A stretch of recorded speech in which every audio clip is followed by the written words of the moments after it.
Hello everyone, welcome to my mini vlog. आज चाहिँ मैले हजुरहरूको लागि मखानाको रेसिपी लिएर आइसकेकी छु।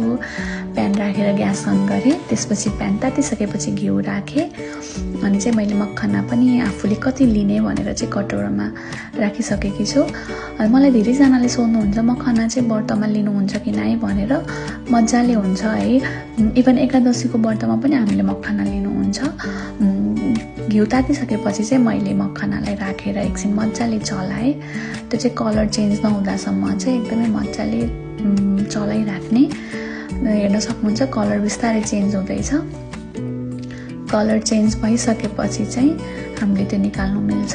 एकछिनसम्म मजाले रोस्ट गर्ने हो। हेर्नुहोस् कलर चेन्ज भइसकेको छ। मैले कटौरामा निकालेर फेरि घिउ एड गरेँ। त्यसपछि अगाडि काटेर राखेको ड्राई फ्रुट्सहरू पनि राखेँ। यो पनि मजाले चलाउने, मजाले रोस्ट गर्ने, कलर चेन्ज नहुँदासम्म चाहिँ मजाले यसलाई चलाउने। हेर्न सक्नुहुन्छ यसको पनि कलर चेन्ज भइसकेको छ। त्यसपछि चाहिँ आफूले कति लिने हो त्यही अनुसार चाहिँ दुध राख्ने।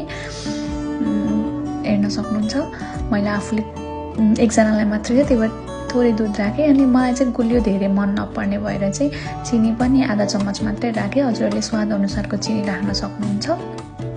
त्यसपछि दुध पनि एकछिनसम्म मजाले घोटी चलाउने। अनि थोरै दुधको क्वान्टिटी घट्छ अनि कलर पनि चेन्ज हुन्छ। त्यसपछि चाहिँ अघि रोस्ट गरेर राखेको मखाना एड गरिदिने। त्यो एड गरिदिइसकेपछि एकछिनसम्म फेरि मजाले चलाउने, किनकि त्यो गल्यो भने चाहिँ अझै टेस्टी हुन्छ। त्यो गलिसकेपछि त्यसको कलर चेन्ज हुन्छ। कलर बिस्तारै चेन्ज हुँदैछ।